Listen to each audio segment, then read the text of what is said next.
Hello friends, मैं नीतू गाड़िया cooking शुकिंग with Neetu में आप सबका स्वागत है। फ्रेंड्स, जैसे ही बारिश के मौसम आता है और यहाँ पे जमीन की इतनी मट्टी की बीनी बीनी खुशबू आती है, उसी प्रकार से बस दास्तान आ जाती है कि फेस्टिवल्स आ रहे हैं और हर एक फेस्टिवल की अलग खुशबू होती है। हर एक फेस्टिवल में अलग अलग मिठाइयाँ, मीठा तो बनता ही है। हाँ जी, आज मैं एक अच्छी सी स्वीट डिश आपके साथ शेयर कर रही हूँ जो गुजराती, मारवाड़ी, सिंधी सभीयों की फेवरेट तो है ही है और सबसे ज्यादा हमारे प्रिय कान्हा की, हमारे कृष्ण की, मोहन की प्यारी सी स्वीट है जिसको जब भी आप बनाओगे और कृष्ण जी को भोग जरूर लगाना। हाँ जी, मैं बात कर रही हूँ, बिल्कुल आप समझ गए, मैं बात कर रही हूँ मोहन थाल की। आइए ये रेसिपी स्टार्ट करने से पहले आप मेरे चैनल को लाइक कीजिए, सब्सक्राइब कीजिए। और मोहन थाल के लिए सबसे पहले बेसिक है बेसन। यहाँ पे मैं 3 कप बेसन डाल रही हूँ।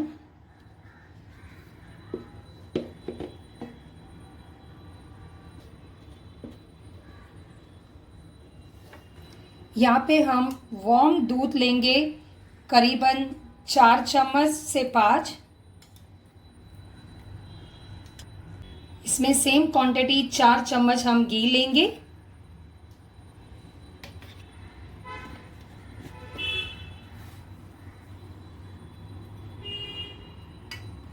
अच्छी तरह से हल्के हाथों से मिक्स करेंगे बेसन, दूध और घी को, और इस तरह से अच्छी तरह से मिक्स करने के बाद इसको हथेलियों पे लेके रब करेंगे।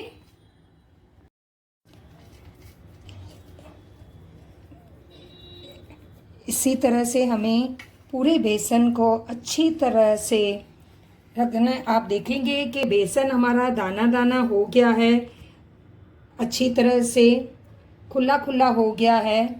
थोड़ी सी मेहनत लगेगी, 2-5 मिनट लगेंगे, पर अच्छी तरह से दानेदार हो जाएगा, सॉफ्ट सॉफ्ट हो जाएगा। अब इसको आप डायरेक्ट छान भी सकते हो। अगर आपको और अच्छा करना है तो आप है ना पल्स मोड पे थोड़ा सा बेसन को अच्छी तरह से ग्राइंड करेंगे पल्स पे, और उसके बाद में आप छान के अच्छी तरह से बना सकते हैं। अब हम बेसन को थोड़ा थोड़ा करके बैचेस में और हम इसको पीस लेंगे पल्स मोड पे।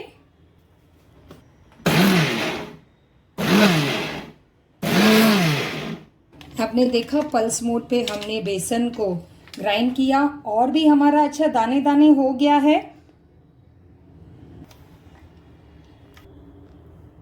इसी तरह से हम जो हमारा रिमेनिंग बेसन है उसको भी हम मिक्सी के ग्राइंड में डाल देंगे। अब हमने मिक्सर में ग्राइंड करके रखा था, अब इसको एक बार हम छन्नी की मदद से छान लेंगे।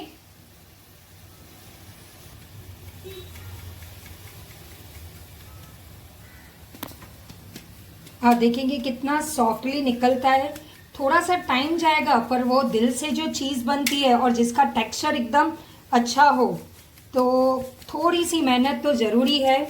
आप देखेंगे कि थोड़े थोड़े दाने हमारे रह गए हैं मोटे से। इसको हम एक प्लेट में अलग से निकालेंगे। अगर ज़्यादा बड़े हैं तो हम इसको एक बार वापस ग्राइंड कर सकते हैं। इस तरह से हम पूरे बेसन को अच्छी तरह से छन्नी में छान लेंगे। आप देखेंगे हमने छान भी लिया है और पूरा बेसन हमारे दानेदार हो गया है, एकदम सॉफ्ट सॉफ्ट हो गया है। चलो अभी इसको हम रखेंगे साइड में और एक कढ़ाई लेंगे। अभी यहाँ पे एक कढ़ाई में हम करीबन 1 कप घी डालेंगे। उसमें से हल्का 1-2 चम्मच मैं बचा के रख रही हूँ, वापस इसी में ही यूज़ करेंगे, पर थोड़ा सा मैंने बचा के रखा है। घी जब तक गर्म हो जाए, यहाँ पे हमारा घी गर्म हो चुका है। अब जो हमारा बेसन है वो हम डालेंगे इसमें, थोड़ा थोड़ा करके पूरा डालना है। इसको अच्छी तरह से मिक्स करेंगे और ध्यान रहे कि हमारा फ्लेम एकदम स्लो टू मीडियम होना चाहिए और बेसन को तब तक भूनना है जब तक इसमें से बहुत अच्छी सी बेसन की सुगंध आए और कलर भी बेसन का चेंज हो जाए। इसको करीबन 15 से 20 मिनट हमें कम से कम भूनना है इसी घी में अच्छी तरह से। धीरे धीरे फ्लेम कम ही होना चाहिए। अगर आप फास्ट रखोगे तो बेसन का कलर तो चेंज हो जाएगा, आपको लगेगा भी कलर चेंज हो गया है, पर बेसन अंदर एकदम कच्चा कच्चा रहेगा। मोहनथाल खाते समय आपको बेसन का कच्चापन महसूस होगा। इसके लिए इतनी मेहनत किया है तो 10 मिनट 15 मिनट और ज़्यादा मेहनत करेंगे। 20 मिनट करीबन इसको कम आंच पे घुमाते रखना है और इसको छोड़ना नहीं है। आप देखेंगे जैसे जैसे आप बेसन को भूनते रहेंगे तो आपके यहाँ पे बेसन में झाग भी आना चालू हो जाएगा। एकदम लाइट महसूस करोगे और आप देखोगे कुछ बबल्स भी यहाँ पे आ रहे हैं, पर आपको कंटिन्यू घुमाते रहना है अच्छी तरह से।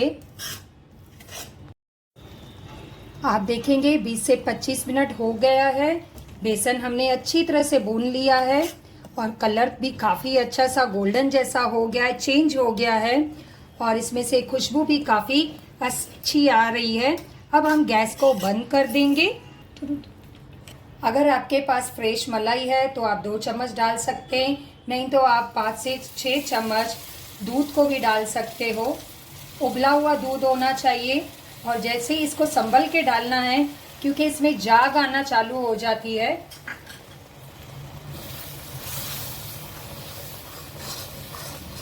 अच्छी तरह से मिक्स कर लेंगे।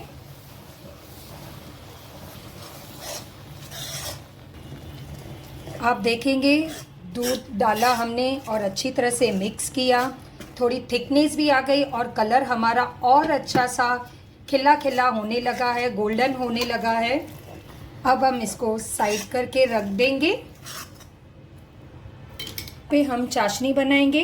यहाँ पे 1.5 कप हम शुगर लेंगे। जितनी भी हमने शुगर ली है उसका हाफ हम पानी लेंगे और इसकी हम चाशनी बनाएंगे।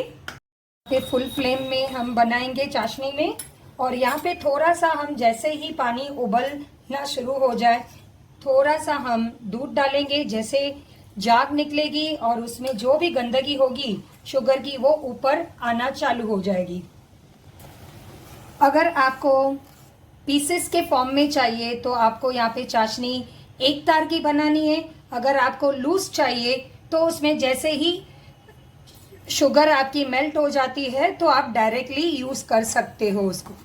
जब तक हमारी चाशनी बने तब तक हम किसी भी मोल्ड में घी से थोड़ा सा ग्रीसिंग करेंगे। अगर आपके पास कोई मोल्ड नहीं है तो आप डब्बे में भी डाल सकते हो। डब्बा या तो आप कोई भी थाली भी ले सकते हो, किसी शेप का हो उसमें आप डाल के थोड़ा सा आपको घी से ग्रीसिंग करना है। इसमें झाग आ गई है। अगर जो भी इसमें मट्टी होगी या गंदगी होगी तो वो झाग के ऊपर ही आ जाएगी, पर देखा जाए तो हमारी शुगर बहुत ही अच्छी थी, इसमें कोई मट्टी नहीं थी, तो भी हम झाग को निकाल देंगे। और गैस को अभी हम मीडियम आंच पर कर देंगे।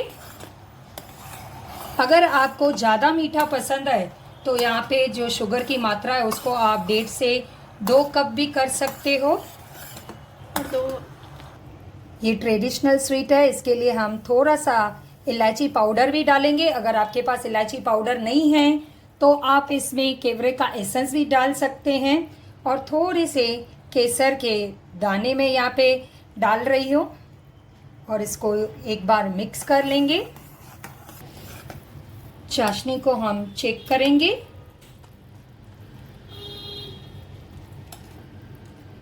यहाँ पे चिपचिपासन होनी चाहिए और एक तार की होनी चाहिए, हल्की सी पकनी चाहिए क्योंकि ये आधे में टूट रही है। 1 से 2 मिनट पकनी चाहिए। 1 मिनट हमने और चाशनी को पका लिया। अभी गैस को कर देंगे बंद। चाशनी को एकदम ठंडा नहीं करेंगे और गर्मा गर्म बेसन में डाल देंगे जो हमने भून के रखा है, अच्छी तरह से घुमाएंगे। अभी हमने जो ग्रीस करके मोल्ड रखा है उसमें हम मोहनथाल को डाल देंगे। इसके ऊपर हम कटे हुए बादाम, पिस्ता जो आपको पसंद है वो ऊपर से थोड़ा सा डाल के रखेंगे। अब ये गरम है और इसको करीबन आधे से पौना घंटा हम ठंडा करने को रखेंगे। उसके बाद में हम पीसेस में कट करेंगे। यहाँ पे हमारा मोहनथाल एकदम ड्राई हो चुका है। आप देखेंगे तो आप इसको थोड़ा सा कलर आपको ऊपर से येलो येलो लगता होगा, वो इसके लिए क्योंकि हमने जो घी लिया था वो सॉलिड वाला लिया था, जमा हुआ। अगर आप इसी को ही घी को मेल्ट करके लेंगे तो आपका घी की मात्रा थोड़ी कम हो जाएगी, मतलब कि एकदम कप के बराबर हो जाएगी। और अगर सॉलिड लोगे तो थोड़ा ज़्यादा हो जाता है और सूखने के बाद वो घी ऊपर से रिलीज होके ऊपर सूख जाता है। इसके लिए थोड़ा सा येलोनेश है। मैं आपको यहाँ पे मैंने पीसेस में कट कर दिया है जो एकदम सॉफ्ट है।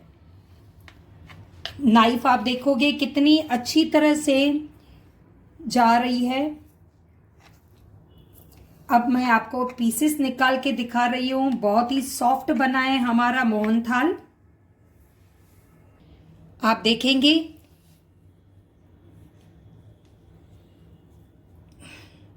कितना सॉफ्ट है।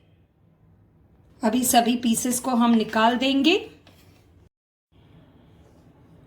तो रेडी है हमारा मोहनथाल।